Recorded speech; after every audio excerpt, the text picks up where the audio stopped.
자, 그러면 이제 유대 랍비들과는 다른 저만의 이야기 해석을 만들어 보려고 합니다. 이 사실에 근거해서 랍비 윤철민의 해석, 윤철민이 만든 이야기 해석을 한번 여러분 들려드리겠습니다.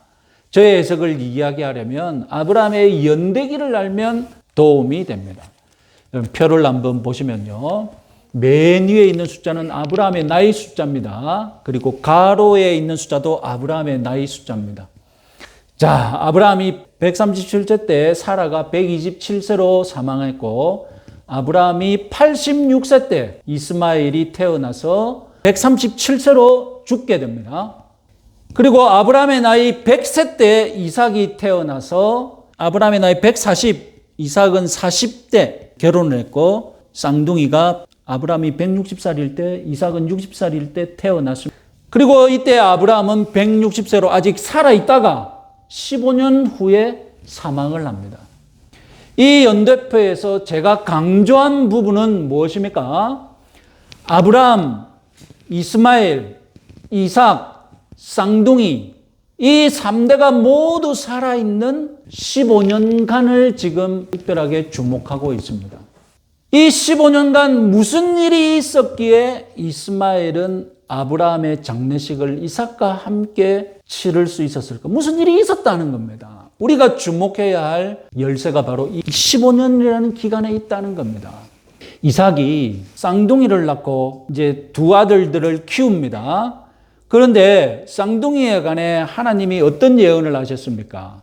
25장 23절과 28절을 같이 한번 읽어보겠습니다. 여호와께서 그에게 이르시되 두 국민이 내 태중에 있구나. 두 민족이 내 복중에서부터 나누이리라. 이 족속이 저 족속보다 강했고 큰 자가 어린 자를 섬기리라 하셨더라. 이삭은 에서가 사냥한 고기를 좋아하므로 그를 사랑하고 리브가는 야곱을 사랑하였더라. 하나님은 작은 자를 선택하셨는데, 둘째를 선택했는데, 그런데 이삭이 사랑했던 아들은 누구입니까? 하나님이 선택한 야곱이 아니라 선택받지 못한 에서입니다. 이삭과 이스마엘을 비교해 보면 에서는 누구에게 적용이 됩니까? 이스마엘과 이삭이 있고 에서와 야곱이 있습니다. 누가 누구하고 이렇게 짝이 이루어집니까? 야곱은 이삭과 짝이 되고, 그죠? 이스마엘은 에서와 짝이 되지 않습니까? 그런데 이삭은 누구를 사랑했다고요? 이삭은 어떤 아들을 사랑했다고 합니까? 에서를 사랑했다는 거예요. 나이가 들면서 이삭은 아내를 사랑하는 남편이 되었습니다. 그리고 쌍둥이 형제를 키우는 아버지가 되었습니다. 더군다나 이스마엘과 같은 처지인 아들 에서를 어떻게 하다 보니 사랑하게 되었어요. 여러분, 이삭 마음에 어떤 마음이 들었을까요? 이스마엘을 이해하고 함께 살아갈 수 있는 마음이 생겼지 않겠습니까? 애들을 키워봐야 어른이 된다고 하지 않습니까? 에서를 사랑하는 이삭의 마음, 이 마음이 이삭이 이스마엘을 볼 때 전에와 다른 또 다른 마음이 생겼다는 겁니다. 그래서 이삭은 하갈과 이스마엘을 찾기 위해 부엘라 헤로이를 거쳐 애굽이 가까운 남쪽으로 내려갔던 것입니다. 하갈과는 어떻게 됐는지 모르겠지만 유대 랍비들처럼 하갈이 거두라라고 주장할 수는 없겠지만 적어도 이삭은 분명히 이스마엘과 화해했고 아브라함이 죽기 전 몇 년 동안은 사이좋게 지내다가 아브라함과 장례를 함께 치렀고 둘은 다시 제자리로 돌아갔다는 것입니다. 이것이 바로 랍비 윤철민의 이야기입니다. 여러분 조금 설득이 됩니까? 자, 오늘 강의에서 마지막으로 말씀드릴 것은 이스마엘을 축복하신 하나님과 이슬람입니다. 하나님은 쫓겨난 하갈 모자를 보호하시고 축복하셨습니다. 첫 번째 쫓겨났을 때인 창세기 16장 10절 같이 한번 읽어볼까요? 여호와의 사자가 또 그에게 이르되 내가 네 씨를 크게 번성하여 그 수가 많아 셀 수 없게 하리라. 아니 이스마엘의 자손에게도 하나님이 아브라함에게 하셨던 약속을 하신 거예요. 두 번째 쫓겨났을 때 창세기 21장 우리 같이 한번 또 읽어봅시다. 그러나 여종의 아들도 내 신이 내가 그로 한 민족을 이루게 하리라 하신지라 하나님이 그 어린 아이의 소리를 들으셨으므로 하나님의 사자가 하늘에서부터 하갈을 불러 이르되 하갈아 무슨 일이냐 두려워하지 말라 하나님이 저기 있는 아이의 소리를 들으셨나니 일어나 아이를 일으켜 내 손으로 붙들라 그가 큰 민족을 이루게 하리라 하시니라 하나님이 그 아이와 함께 계시매. 여러분 충격적인 내용이지 않습니까? 하나님이 이스마엘과 함께 계시매. 하나님이 여호와 하나님이 이스마엘을 미워한다는 표현은커녕 싫어한다는 뉘앙스조차 없습니다. 여호와 하나님은 이삭의 하나님이었을 뿐만 아니라 이스마엘의 하나님이기도 했던 겁니다. 하나님이 이스마엘과 함께 하신다는 복 첫 번째 무엇입니까? 여기 이스마엘인데 이스라엘이라고 제가 잘못 적었네요. 이스마엘과 함께 하신다는 복, 그것은 다름 아니라 이스마엘이라는 이름 자체입니다. 이 이름 누가 지어줬습니까? 하나님이 지어주신 이름입니다. 그 뜻은 하나님이 들어주신다 이런 뜻입니다. 성경을 보면 사람 이름 안에 엘이라는 표현이 많이 들어가 있죠. 히브리어 엘은 하나님을 뜻하는 단어입니다. 그런데 성경을 보면 사람 이름에 엘이라고 분명히 들어가 있는 이름 첫 번째 이름이 다름 아니라 이스마엘입니다. 하나님이라는 단어를 자기 이름에 쓸 수 있는 첫 번째 역사적인 영예를 누가 안았느냐? 이스마엘이 안았습니다. 두 번째가 누구겠습니까? 두 번째가 이삭의 아들 야곱이 하나님으로부터 이스라엘이라는 이름을 얻습니다. 첫 번째는 이스마엘이 얻었고 두 번째가 이스라엘이에요. 이 분명히 성경적인 사실입니다. 그뿐 아닙니다. 하나님이 이스마엘과 함께 하신 복 두 번째는 아들들입니다. 이스마엘의 아들들이 몇 명인지 성경을 헤아려 보면 여러분 흥미롭게도 12명입니다. 왜 흥미롭습니까? 이삭의 아들 야곱의 아들이 12명이거든요. 이삭의 아들 야곱의 아들 12명이 나중에 이스라엘의 뭐가 됩니까? 12지파가 되거든요. 12은 가장 풍요로움을 상징하는 숫자입니다. 여러분 숫자 10이 충만을 상징합니다. 손가락 10개뿐이고 더 없잖아요. 다 채웠습니다. 충만합니다.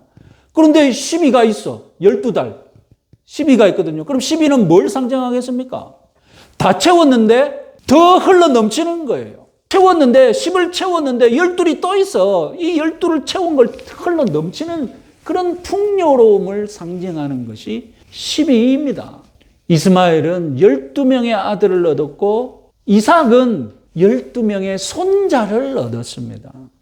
이름에 이어서 아들의 복도 이스마엘이 먼저 얻은 거예요. 12의 축복을 이스라엘도 누렸지만 이미 이스마엘이 누렸던 복을 누린 거예요. 이렇게 많은 아들을 둔 덕분에 이스마엘은 족보를 쓸 수 있는 가문을 이루었습니다. 그래서 창세기 안에 족보 10개가 있는데 당당하게, 물론 이스라엘이 얻은 족보보다는 적지만 당당하게 한 자리를 차지하고 자기 족보를 올렸어요. 하나님이 축복해 주신 덕분에.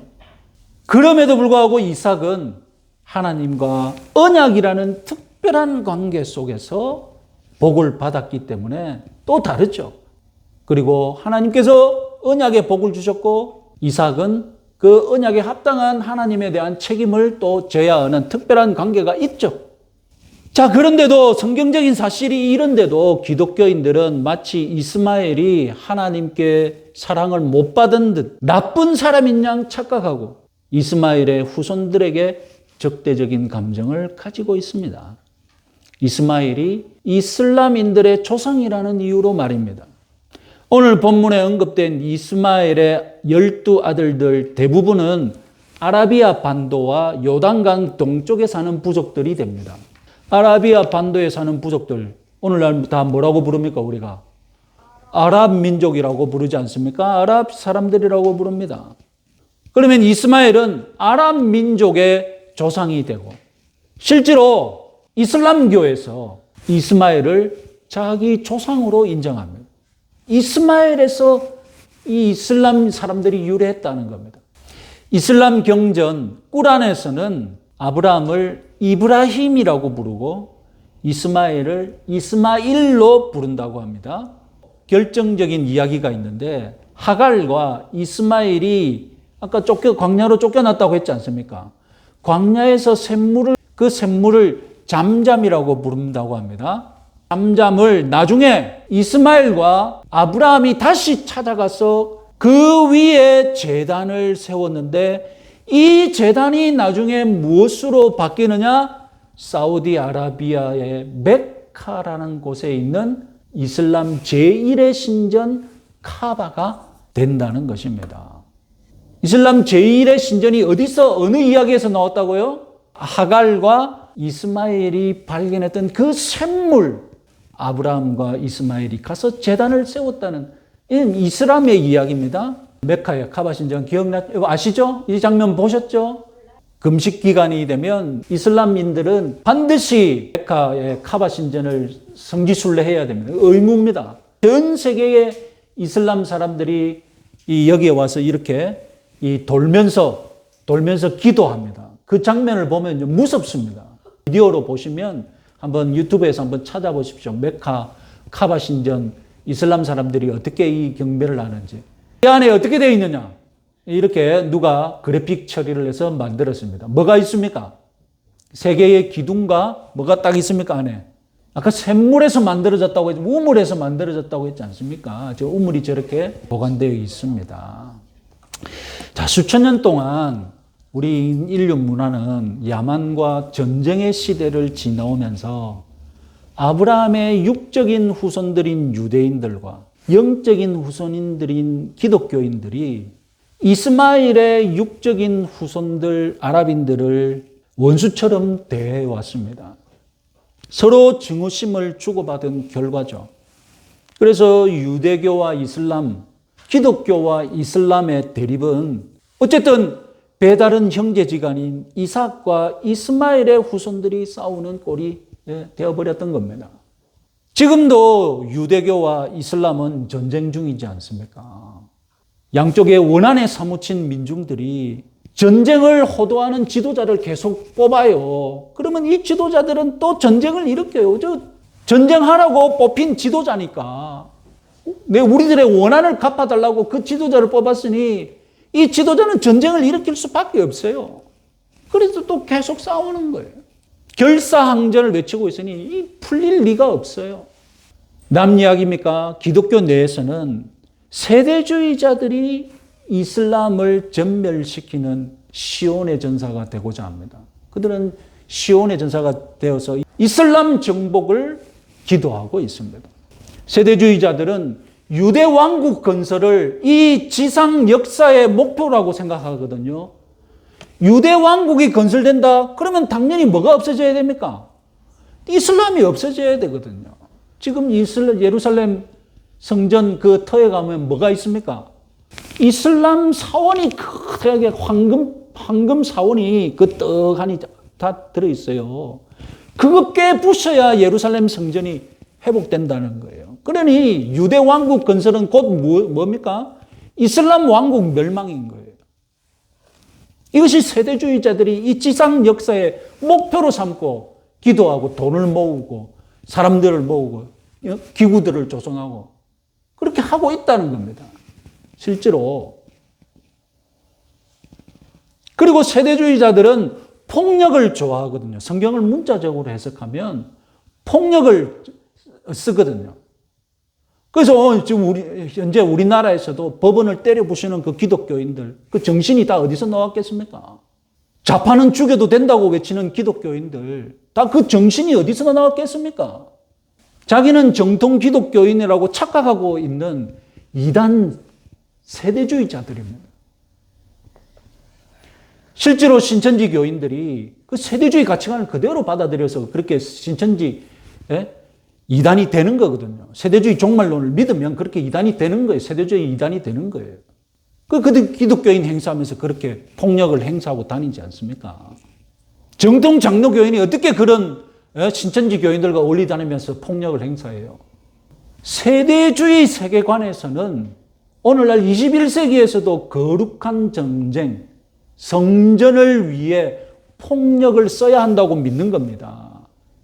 반드시 뭐가 똑같습니까?